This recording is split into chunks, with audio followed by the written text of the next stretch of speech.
Se não é pastor, é príncipe. Vamos aplaudir ao Senhor Jesus pela vida dele. Seja bem-vindo, querido.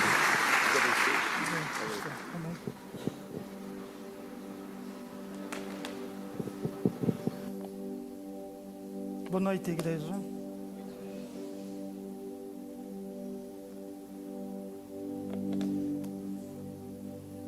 Deu para almoçar? Deu para almoçar? Deu? Pensa. O mistério está aí. Aumenta, por favor. Aumenta um pouco. Amém.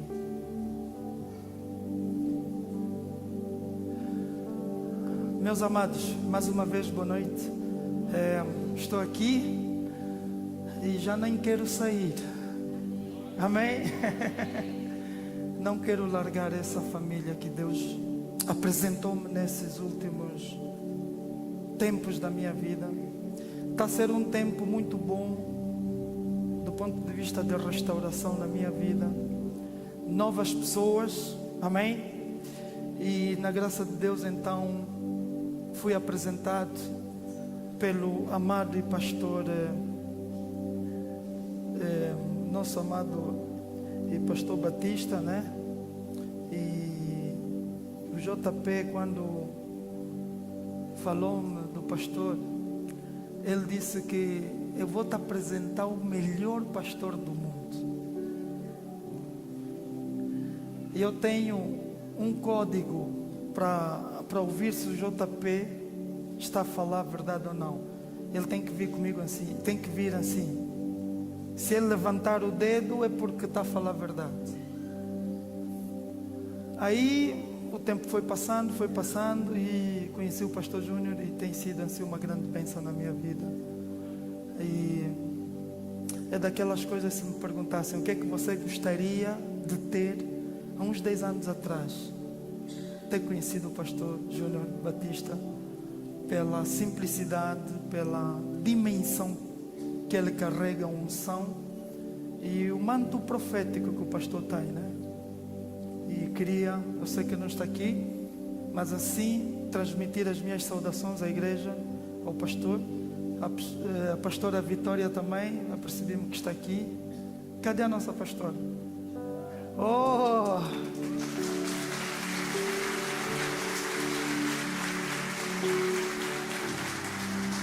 Eu ainda não conhecia a pastora. Posso dar um abraço à pastora? Porque eu ainda não conhecia. Amados, Deus abençoe. Igualmente. Respeito igrejas que o pastor senta em qualquer... Vou repetir. Eu respeito igrejas que o pastor senta em qualquer lugar. Eu respeito esse tipo de igreja. Eu vou repetir algo que eu estou a falar, não sei se a igreja está a compreender. Eu respeito igrejas que os pastores da igreja, no culto principal, sentam em qualquer lugar. Eu respeito isso. Eu acho que ela merecia uma salva de palmas, né?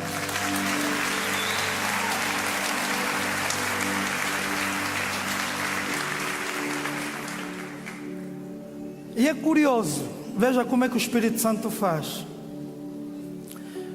Eu vim falar sobre pequenos sinais. Nessa tarde, nesta noite, eu venho falar sobre pequenos sinais. Como é fundamental que nós prestemos atenção aos pequenos detalhes, às poucas coisas. Muitas vezes nós estamos preocupados com grandes realizações. Muitas vezes nós estamos preocupados com grandes coisas e nos esquecemos que aquilo que nos derruba são os pequenos atalhos que estão aqui próximo de nós. E a gente não vê porque estamos a prestar atenção longe. Só queremos chegar longe, só queremos alcançar grandes coisas. E as quedas, elas estão nos pequenos passos que a gente dá, que não presta atenção. E este gesto para mim, de ver a pastora lá atrás, no meio dos pastores, é um sinal de que eu estou diante de uma casa onde a simplicidade paira. E muitas vezes aquilo que a competência não te dá, a simplicidade te dá. Muitas vezes aquilo que você não consegue alcançar em Deus em oração, a obediência, a simplicidade, o amor te dá. Muitas vezes as pessoas ficam horas e horas fechadas nos quartos, dias de monte, mas elas falham na simplicidade do agir, do falar, de ser. Eu queria refletir convosco sobre isso nesta noite. E eu quero pedir que projetem Juízes 12. Juízes 12. Capítulo 12, vamos ler do versículo 5. Vamos ler do versículo 5 ao versículo 5 e 6. Juízes 12, vamos ler do versículo 5.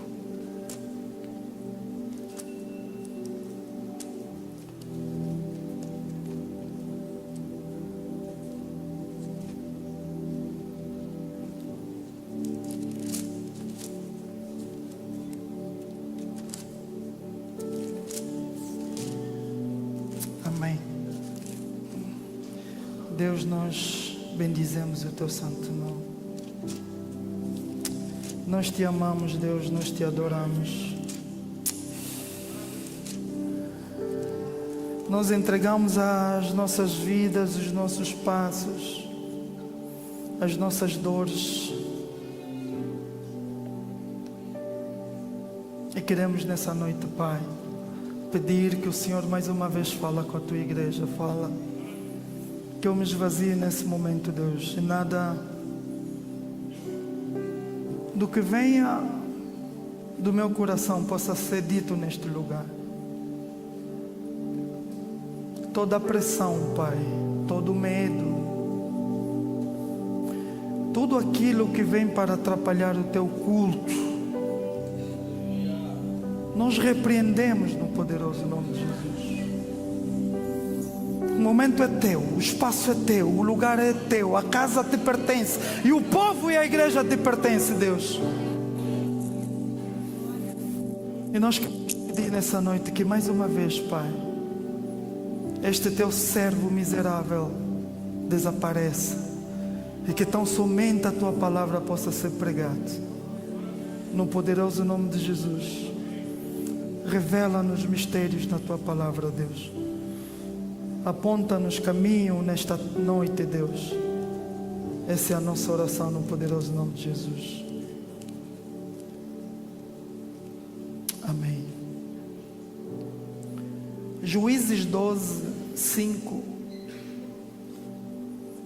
A minha versão está a dizer o seguinte: os gileaditas tomaram as passagens do Jordão que conduziam a Efraim.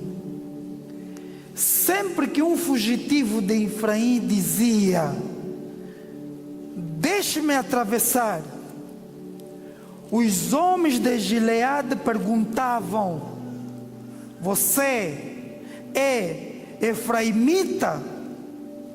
Se respondessem que não, diziam: então diga Shibolete.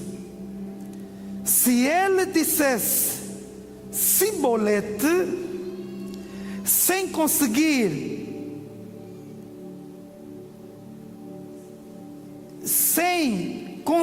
pronunciar corretamente a palavra, prendiam-no e matavam-nos nos vales do Jordão. 42.000 eframitas foram mortos naquela ocasião. Palavra do Senhor. Vejam como é que guerreiros, lutadores, homens grandes morriam por conta de uma sílaba, porque não conseguiam pronunciar a palavra corretamente. O texto que nós acabamos de ler, eu não sei se é conhecido para toda a igreja, mas nós estamos diante de um cenário, uma guerra interna. Uma guerra interna que Israel enfrentava. As igrejas passam por guerras internas. As casas, os lares passam por guerras internas. Os lugares onde nós trabalhamos, passamos a nossa parte do nosso tempo, passam por guerras internas. Meu pai sempre me disse o seguinte: se você não quer discutir, se você quer evitar entrar em contenda, abra a porta do teu quarto, tranca-se no teu quarto e viva lá. Mas o meu pai diz o seguinte: o dia que você entender, sair do banheiro, ou melhor, sair do quarto para ir para o banheiro tomar banho, você pode entrar em contenda.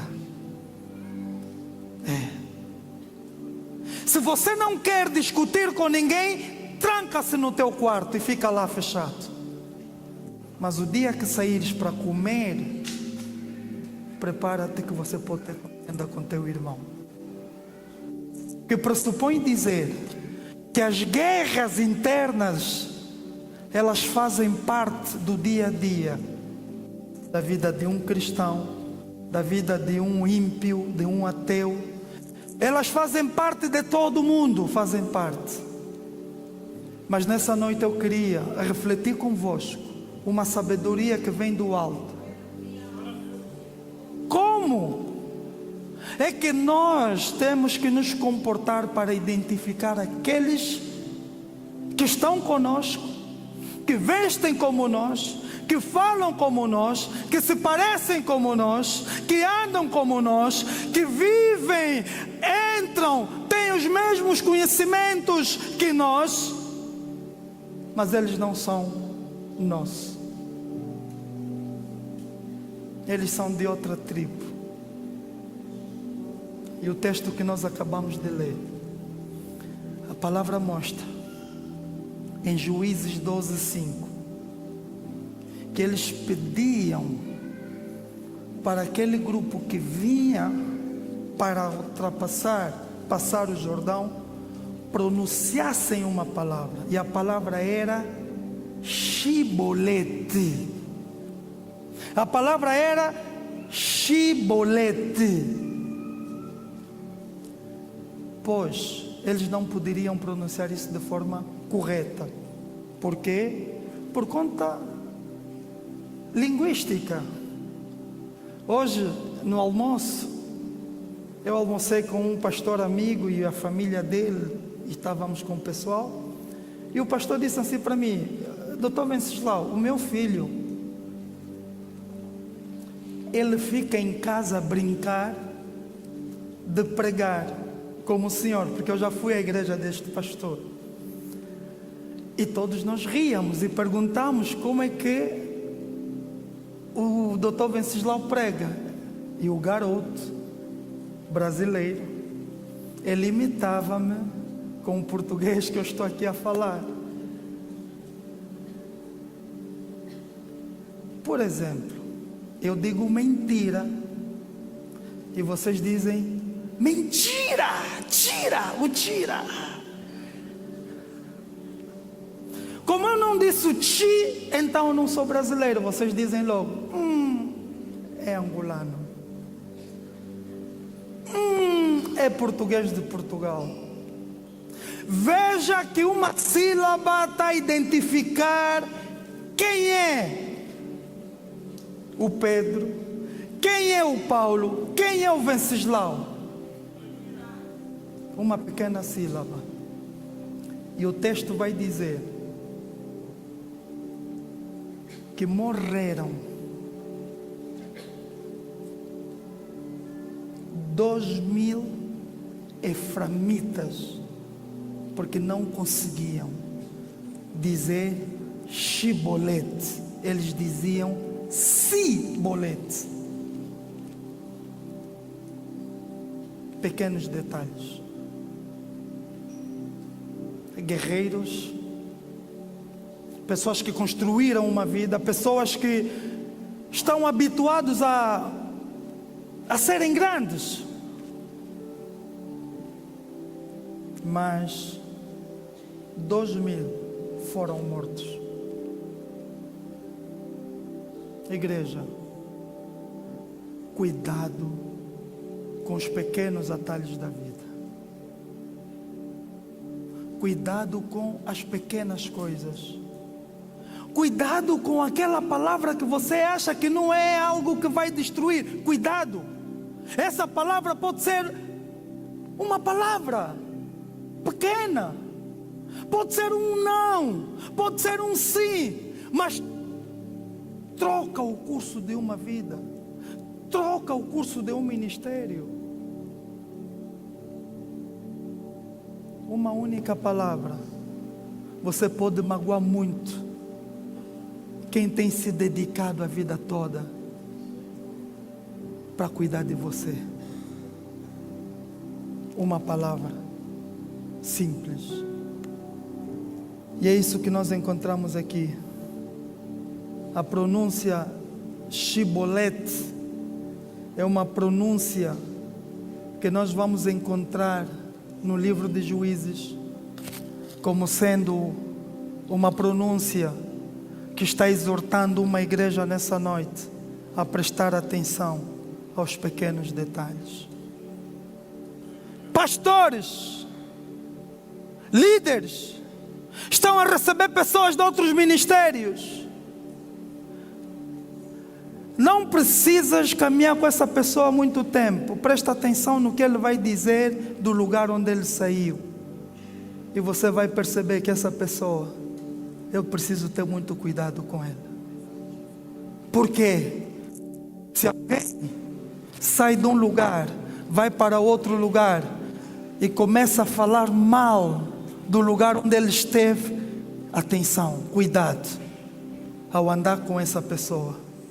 Está a chegar um tempo em que nós estamos sendo despertados para prestarmos atenção aos pequenos detalhes, às pessoas que estão ao nosso lado. Por quê?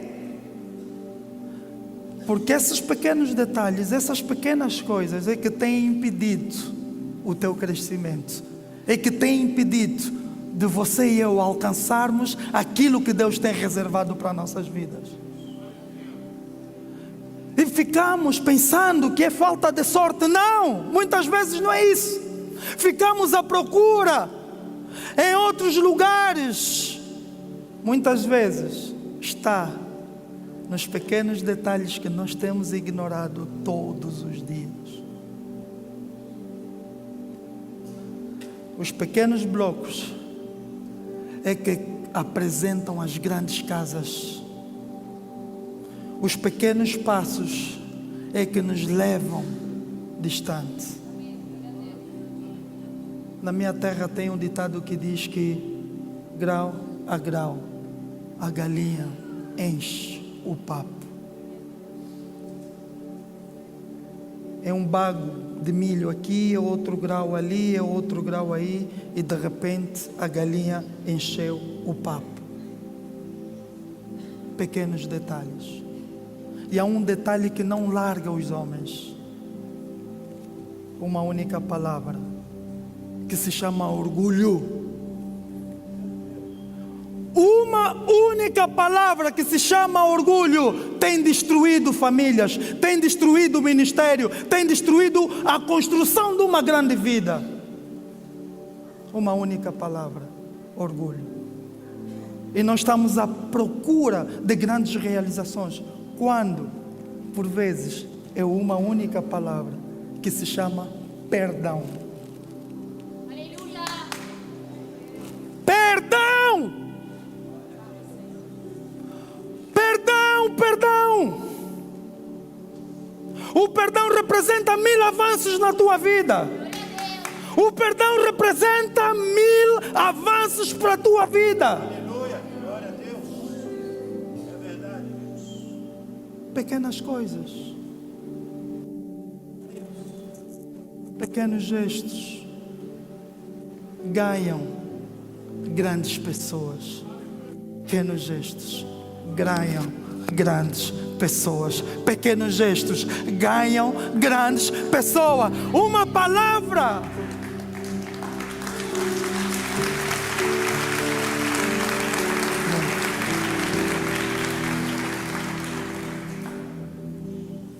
Uma palavra tão pequena como amor ganha uma família.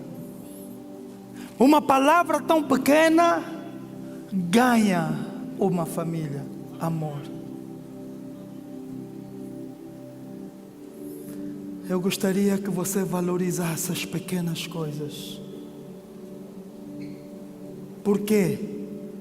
Porque é curioso como é que um povo que passou a vida toda a treinar, um povo que passou a vida toda a se preparar, um povo fortemente armado, um povo robusto, cai por conta de uma sílaba. Shhh. Como é que um shhh vai derrubar uma tribo? Um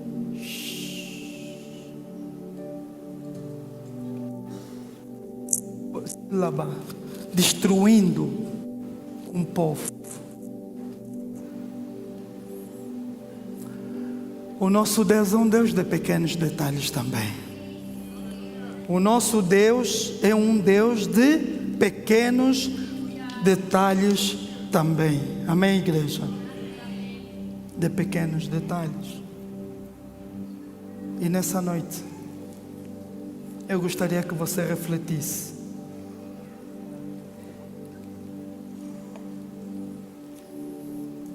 Que Deus está a forjar pessoas nesse tempo. Deus está a forjar uma geração nesse tempo. E como é que Deus está a forjar? Com pequenos detalhes. Para derrubarem grandes gigantes. Para derrubarem grandes gigantes.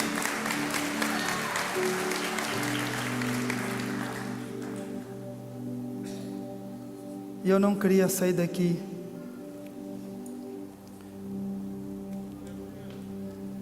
sem te apresentar uma palavra. Uma única palavra que se chama forja. E eu quero que você abrace essa palavra forja no teu espírito. Eu quero que você abrace esta palavra forja no teu espírito. Porque nesse momento você já entendeu que pequenas coisas, pequenas palavras, pequenos detalhes fazem toda a diferença. Aquilo que você está a considerar como um problema não é um problema, é uma forja.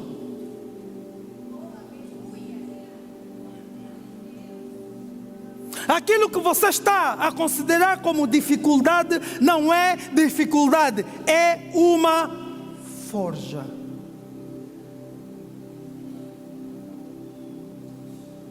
E grandes líderes, grandes cristãos, grandes pessoas, eles têm que passar na forja de Deus. Você e eu estamos preparados para passarmos nessa forja? Como é que você tem resistido nesta forja? reclamando, chorando, lamentando, murmurando? De que forma é que você está a resistir nesta forja? Por que que nós vamos buscar a palavra forja? A palavra forja vai representar um lugar. A palavra forja vai representar um lugar. Os sinais representam um lugar.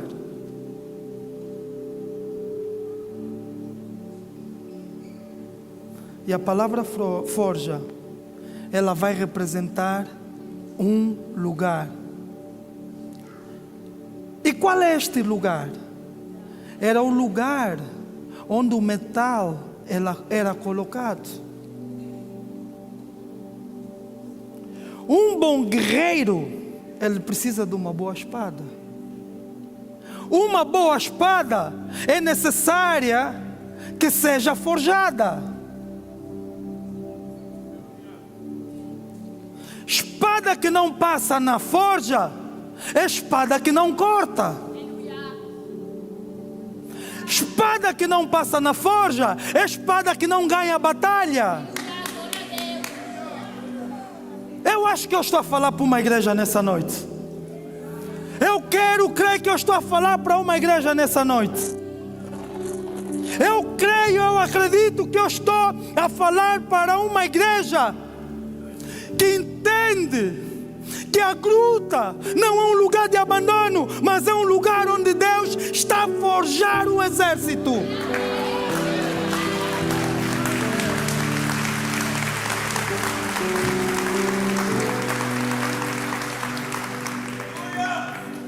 E você e eu estamos nessa gruta. E você e eu estamos nesse lugar da forja. Porque está chegando a batalha final.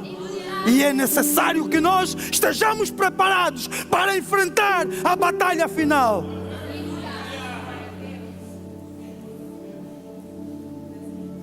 O lugar da forja não é um lugar de murmuração. Porque ao murmurar você pode matar uma geração. O lugar da forja não é um lugar para você falar mal, porque ao falar mal, você pode impedir uma espada de ser feita, de ser apresentada. É o lugar da forja. No lugar da forja há calor e não há ar-condicionado. O fogo revela o ferro.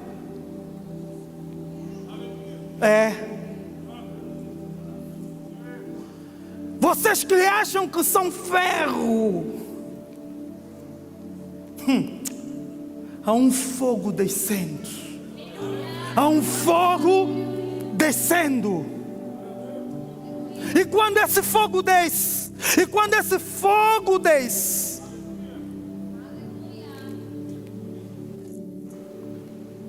tudo aquilo que estava resistindo, tudo aquilo que estava em pé, o fogo revela o ferro. E eu quando olho para essa igreja, eu só vejo o fogo do Espírito Santo. Eu só vejo o fogo do Espírito Santo. Fogo do Espírito Santo. E eu gostaria de dizer para você nessa noite: não chore.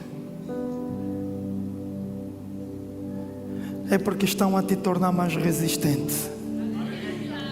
Quem crê nisso? Não chore, é porque você está sendo forjado para ficar mais resistente. Eu não quero ir a fundo da questão para perceber o que é que se está a passar. Mas eu acredito que a igreja conhece melhor os seus problemas. E vocês conhecem bem a natureza do vosso pastor. Ele não fala. Ele é manso. Ele é humilde. E Ele precisa de vocês. Ele precisa desse exército. Ele precisa de vocês. Ele precisa que vocês comecem a identificar quem não consegue pronunciar corretamente a palavra. Está a chegar o tempo, igreja, que aqueles que não conseguirem pronunciar corretamente a palavra, esses vão ser lançados para fora. Vão ser lançados para fora.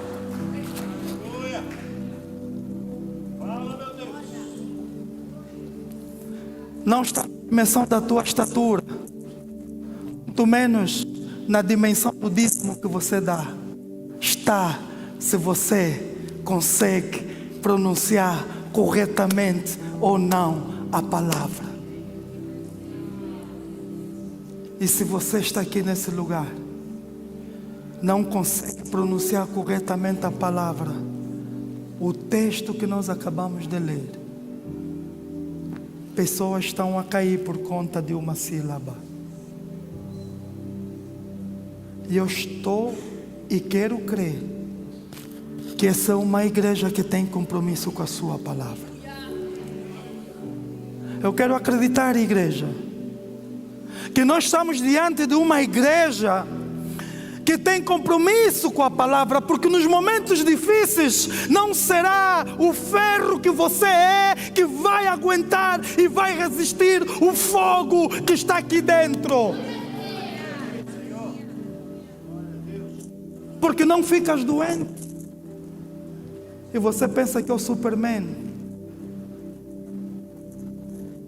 Não pega resfriado, você pensa que é o Superman, que és de ferro. É, porque passa a vida na academia, você pensa que você é de ferro. Mas está chegando um fogo. Está chegando um fogo. Está chegando um fogo. Está chegando um fogo que nos vai colocar à prova. E que vai colocar à prova aqueles que são e aqueles que não são. E não tarda, essa igreja vai viver e vai ver esse fogo.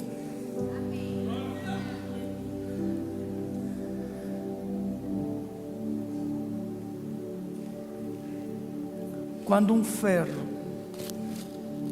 é colocado no fogo, se esse ferro for um ferro comum, esse ferro quebra automaticamente. Porque o processo é fogo, água, martelo, fogo, água, martelo, fogo, água, martelo, martelo, água, fogo, fogo, água, martelo. Isso é que representa a tua vida, isso é que representa a minha vida. Isso é que representa a tua vida como cristão, é que representa como cristão. Não são só profecias, não são só bênção, é fogo, água, martelo, fogo, água, martelo.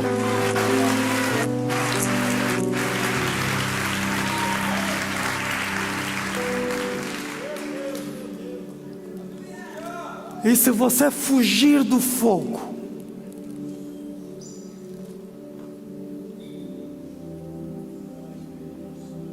você vai ser como aqueles que Atos.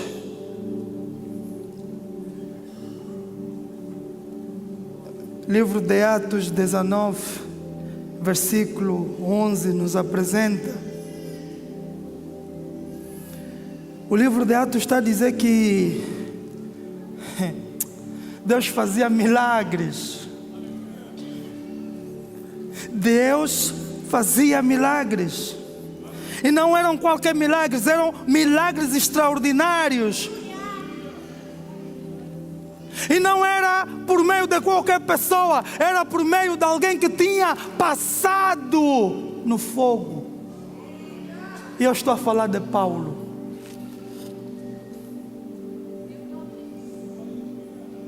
Deus fazia milagres. E a palavra diz: milagres extraordinários.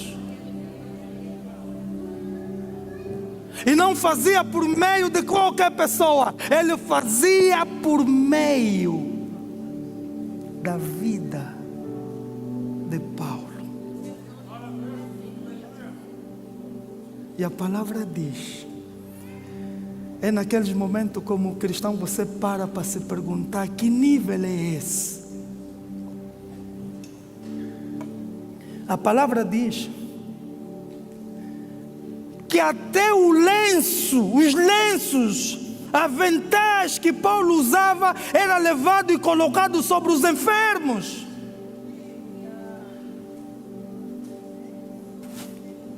Está doente? Sim, está doente. Toma minha gravata e leva lá. Eu não tenho tempo para chegar lá. Estou ocupado aqui. Quando chegar lá, coloca. Que nível é esse que se perdeu nesses tempos? Porque estamos diante de uma geração que não quer passar no fogo. Estamos diante de uma geração que não quer passar no martelo. Uma geração que não consegue resistir no calor do fogo. Abandonam a igreja e vão embora e começam a falar mal da igreja. E dividem a igreja. E pegam no dinheiro da igreja. E vão e... Meu Deus, meu Deus, o que é que o Senhor quer revelar nessa noite? Que haja misericórdia para os seus filhos, que haja misericórdia na sua liderança, que haja misericórdia nos seus mordomos, que haja misericórdia nos seus santos que aqui estão. Até o lenço, os trapos, aquilo que tu pegas como peça de roupa, porque é um trapo, e mandas jogar fora, e mandas para o balão de fardo, e mandas para não sei aonde. Paulo pegava isso e mandava para ir curar os enfermos. Isso é dimensões que se perderam durante o tempo. Cadê essas dimensões? E a palavra vai nos mostrar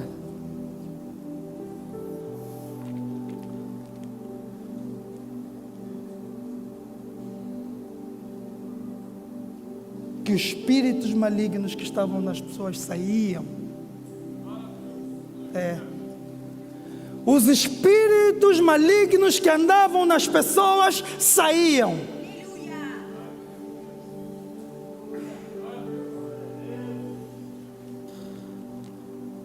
E é aqui onde eu quero chegar. Alguns judeus que andavam expulsando o espírito maligno tentaram invocar o nome do Senhor Jesus sobre os endemoniados. E em nome de Jesus, a quem Paulo prega, ordenando que saíam. Não fala de quem você não conhece. Não ouça. Não tente falar de quem você não conhece.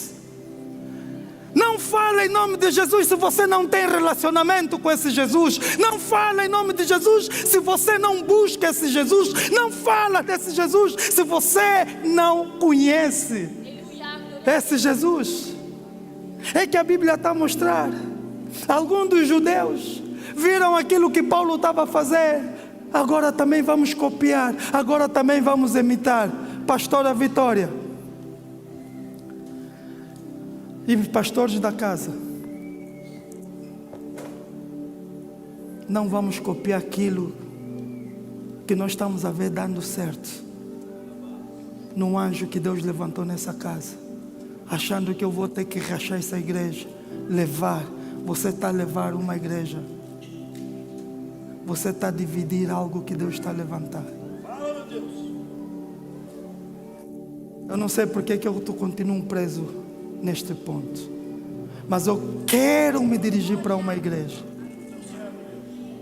Não se levantem para imitar aquilo que está dando certo na vida do outro. Por quê? Porque você não sabe que tipo de marteladas ele já levou, que tipo de fogos ele já aguentou.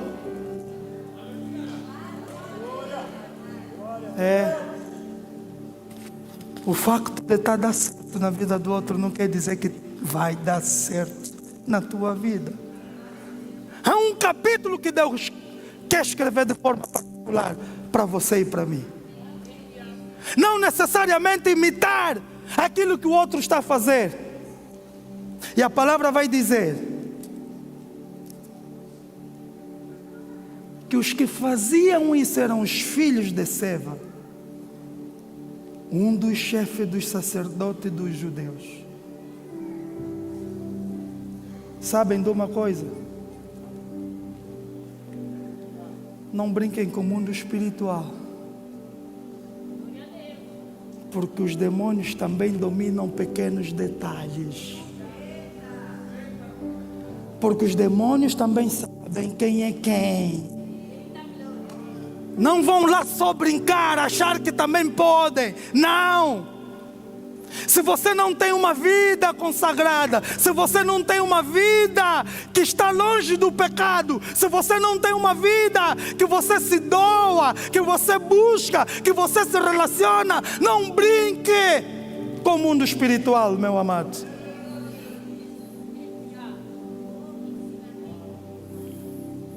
A vida espiritual é mais real do que você imagina.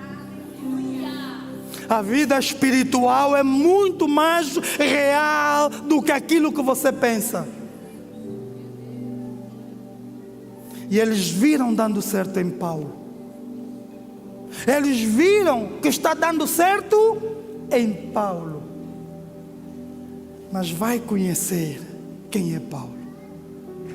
Vai entender quem é Paulo. Paulo não era um qualquer. Paulo é um homem que estabeleceu uma medida que eu e você não conseguimos alcançar. Sem internet, sem condições que nós temos nos dias de hoje, sem tantos livros como nós temos nos dias de hoje. E aí vai mostrar para você e eu, não é a quantidade de ferramenta que está à tua disposição, é na intensidade que você se coloca para você lhe conhecer, para você buscar, para você poder em nome de Jesus.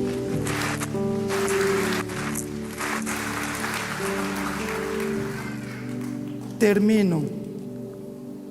A palavra diz: um dia vira para alguém que está a brincar mal e lhe diga: um dia. Vira para alguém que está aí ao teu lado e olha firme para ele e lhe diga assim: um dia. Um dia. Há um dia para todo mundo. Há um dia para todo mundo. Haverá um dia. Para todos nós haverá um dia. Oxalá que esse um dia te encontre no dia. Oxalá que esse um dia te encontre no dia. Estás a ver aquele dia? Aquele dia.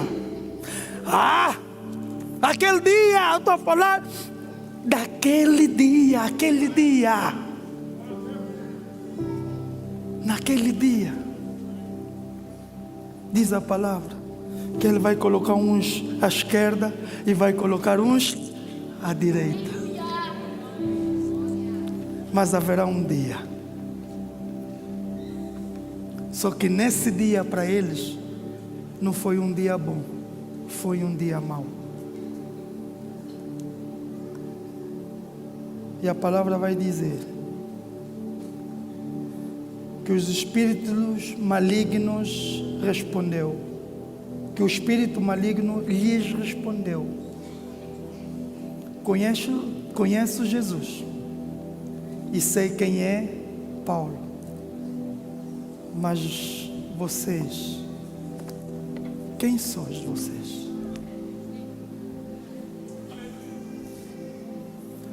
A palavra está a dizer que naquele dia os espíritos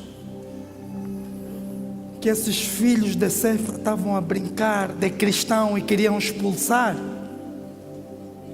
um dia os espíritos malignos disseram assim: Jesus nós conhecemos.